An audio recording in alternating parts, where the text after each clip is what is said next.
agora a gente vai partir para o debate, o debate 360. A gente vai falar sobre a demissão do Nelson Teich, mas a respeito de um tema aí que se mostrou muito caro ao presidente a ponto de derrubar 2 ministros da Saúde em menos de um mês.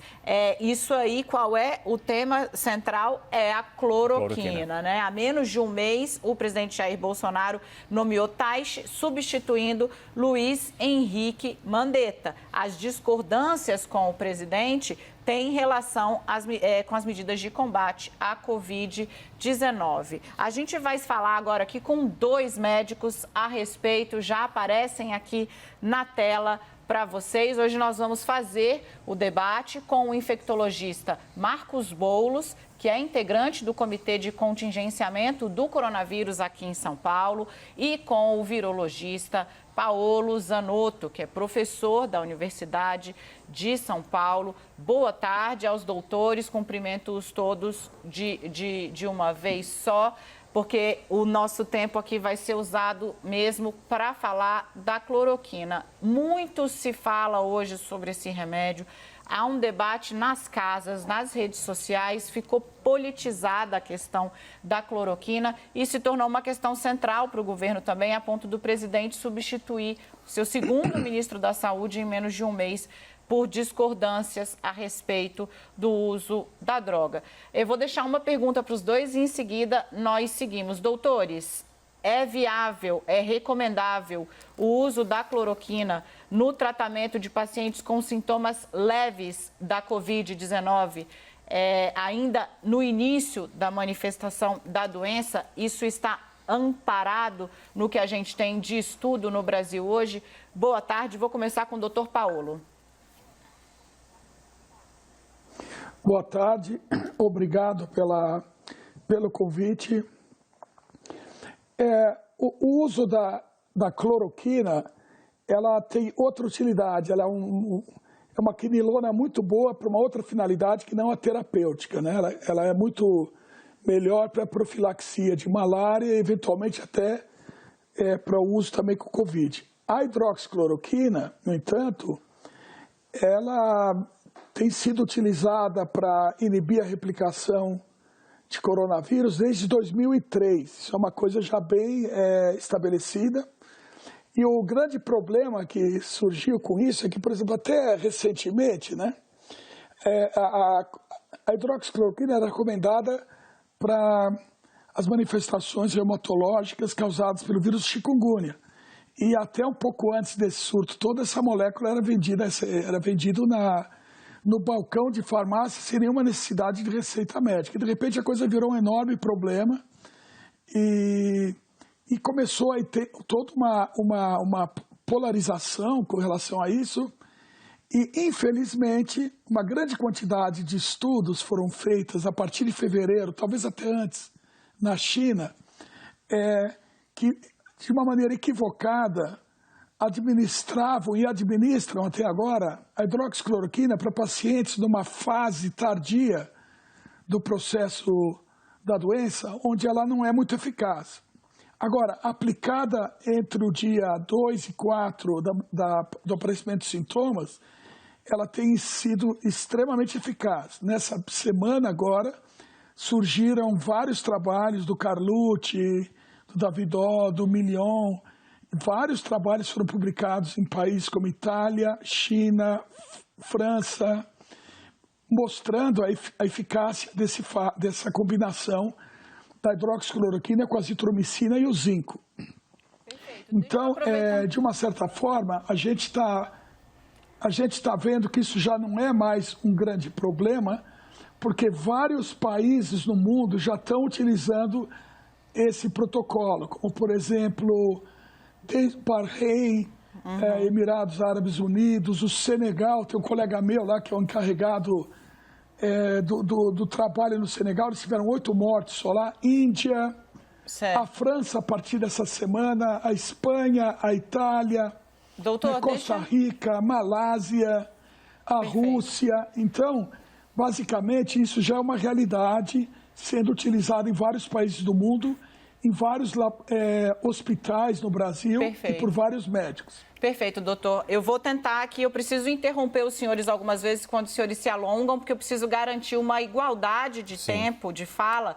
para os dois médicos. Agora vamos ouvir o doutor Marcos Boulos. Pode pegar de onde o seu colega deixou. Ele acha que já não há mais polêmica no uso da cloroquina com outros medicamentos no início da doença.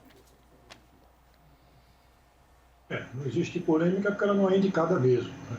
Esse que é o problema. Não existe, todos os trabalhos mais recentes mostram que a cloroquina não é um medicamento que atua de maneira persistente contra o vírus no paciente.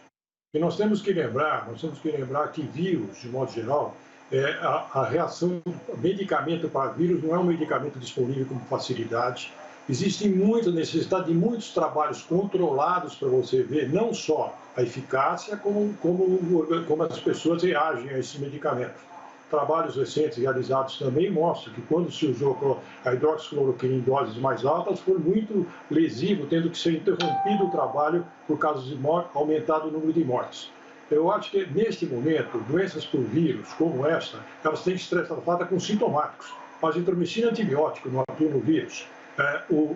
O caso da cloroquina, ela não é nem antiviral, nem antibacteriano, é imunomodulador. Ele não deve ser utilizado de rotina em doenças por vírus neste momento, enquanto não tenham trabalhos que mostram duplo controle, que mostram a eficácia garantida desse medicamento.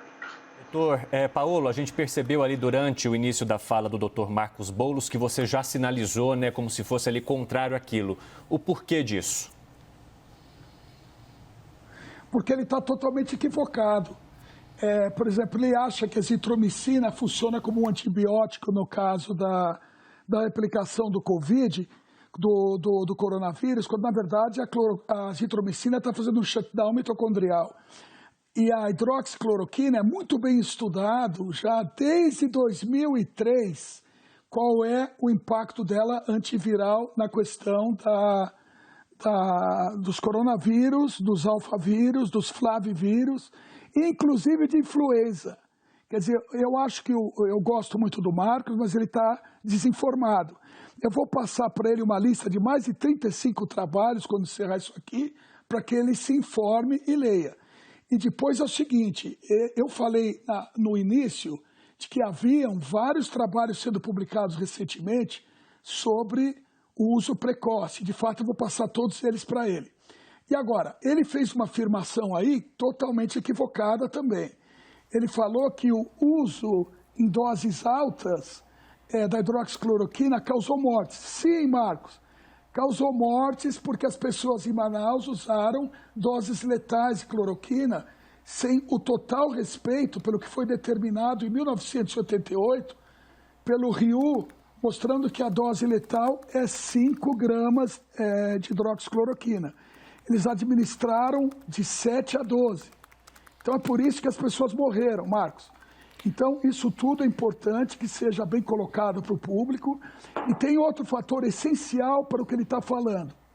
A maior parte dos trabalhos que ele está citando são trabalhos que foram feitos com pacientes tardios na infecção, onde a eficácia de antivirais, favipiravir, caletra, remdesivir e até a ivermectina são questionáveis. Dr. Paulo. Então, isso vale não só para a hidroxicloroquina, mas para qualquer antiviral. Doutor Paulo, muito obrigado por enquanto. Deixa eu devolver então para o doutor Marcos Boulos para que ele possa continuar a análise dele e questionar então isso que foi apontado pelo senhor sobre o uso da cloroquina. Doutor Marcos, fique à vontade. Bom, claramente, qualquer doença, principalmente uma doença nova como essa, que não tem mais do que 4 meses ainda de conhecimento, os tratamentos eles são realizados com uma cautela enorme, porque você precisa comparar pessoas que usam, pessoas que não usam, e ter uma comparação. Você nunca consegue isso com uma rapidez. Esses trabalhos, às vezes, demoram anos para ser realizados. É muito pouco provável que você consiga, durante uma epidemia recente, você consiga ter medicamentos comprovadamente eficazes que você usa na própria epidemia. E são trabalhos que vão demorar muito tempo. Os trabalhos que eu também tenho, claro que isso não é um debate para discutir quem tem razão ou não, simplesmente o racional de saúde. As principais revistas médicas do mundo têm mostrado que os trabalhos, ultimamente, desacreditado a cloroquina no tratamento de pacientes com coronavírus, como qualquer doença por vírus. Os estudos que ele mostra são estudos experimentais usados em laboratório, mas nunca foram utilizados em humanos de maneira com uma comprovação de eficácia. Tanto é que, veja, todas as grandes associações médicas do país e do mundo não provam de jeito nenhum, não aceitam o uso desse medicamento. Quem tem usado mais, quem tem falado mais, são pessoas em laboratório que não têm contato com o paciente, ou principalmente pessoas que não entendem de saúde, de medicina, como o presidente e outras pessoas mais. Perfeito. Doutor Paolo, vou te devolver. Agora vou pedir para o senhor ficar atento ao nosso chamado aqui por conta do tempo. Pega aí. Novamente, o Marcos está desinformado. O American Association of Physicians and Surgeons acabou de acionar o governador Ducey, do estado do Arizona, mostrando dados de mais de 6 mil pacientes com mais de 90% de resgate. Então, ele está desinformado. Se ele olhar o trabalho do Million, que foi publicado essa semana... Não, deixa eu retomar um pouco antes. O Marcos falou aí da questão das associações médicas. Ele devia estar informado que o American Association of Physicians and Surgeons moveu uma ação contra o governador Ducey, do estado do Arizona, para que seja administrada a terapia precoce. E deram dado de mais de 6 mil pacientes com mais de 90% de sucesso. Então, isso é só o começo. Depois, tem outro aspecto. Os outros trabalhos que eu andei citando aqui, principalmente que saíram nessa semana, que não estão chegando, provavelmente, à atenção do meu colega Marcos Boulos. O trabalho do Million, do Carlucci, da Vidot, né, Membrilo, Huang, Tang, Yu, todos trabalhos feitos com pacientes no início da infecção, né, tratamento precoce, com uma quantidade muito satisfatória de resgate dos pacientes. Geralmente mais que 90%. Agora, o que o Marcos está muito atento são os trabalhos que foram feitos com dosagem errada ou letal, ou trabalho extremamente feito com pacientes tardios, onde nenhum antiviral deve funcionar. Perfeito. Vou repassar a palavra para o doutor Boulos. Eu só queria deixar claro que nós aqui não estamos discutindo o trabalho científico, o nome das pessoas, que isso pouco importa. O que nós sabemos exatamente é que quando qualquer doença, você precisa ter um trabalho que você compara o medicamento e o não medicamento. Isso com um número razoável de casos, que você possa ter uma diferença que seja significativa. Isso não foi encontrado em nenhum momento.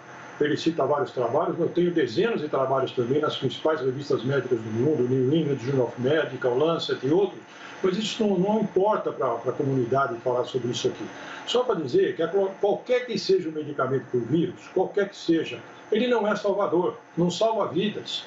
O vírus é uma doença que a gente trabalha, na maior parte das vezes, excluindo aqueles que têm um estudo muito prolongado, que se conseguiu alguma coisa, como dos antirretrovirais no HIV, em alguns casos de hepatite, que você conseguiu antivirais muito bons.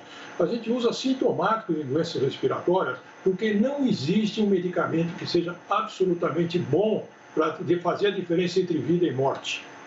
Os sintomáticos têm a mesma coisa.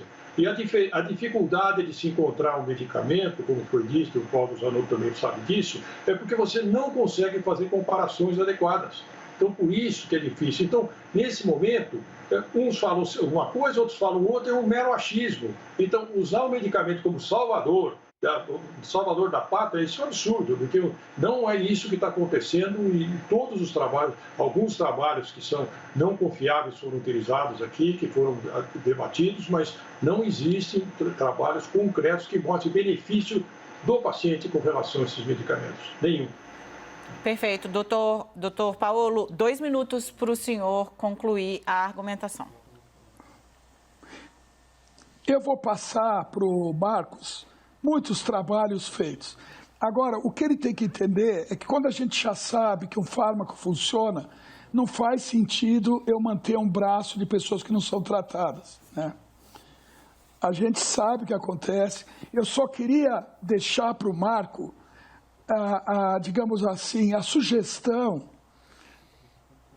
que ele se informe do que está acontecendo em todos os países que estão usando hidroxicloroquina, azitromicina e zinco. É uma lista que cresce a toda semana. Então, ele precisaria olhar para isso também. Com relação aos estudos, ele pode começar do trabalho da Savarino, em 2006, fazendo uma revisão do que se conhece das 4 aminoquinilonas usadas para vários vírus e chegar até hoje. E eu faço questão de mandar uma longa lista de PDFs para ele em respeito à admiração que eu tenho por ele. Eu vou mandar uma grande lista de trabalhos encerrando esse debate.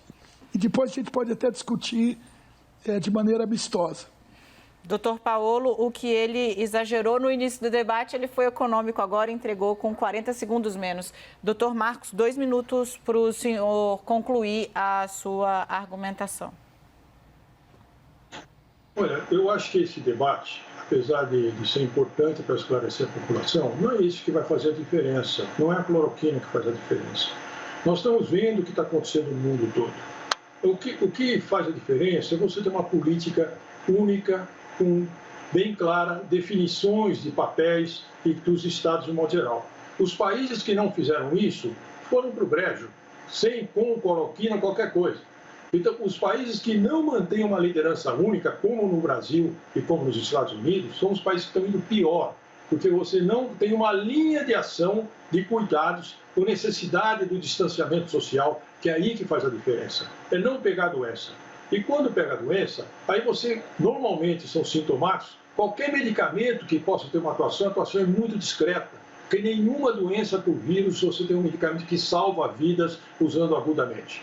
Portanto, apenas é uma discussão aqui que nós estamos tendo, uma discussão teórica, acadêmica, que não interfere na evolução da doença. O importante é que nós tenhamos as pessoas restritas, procurando evitar o contágio, procurando estar mais restritas para que essa epidemia acabe o mais rápido possível.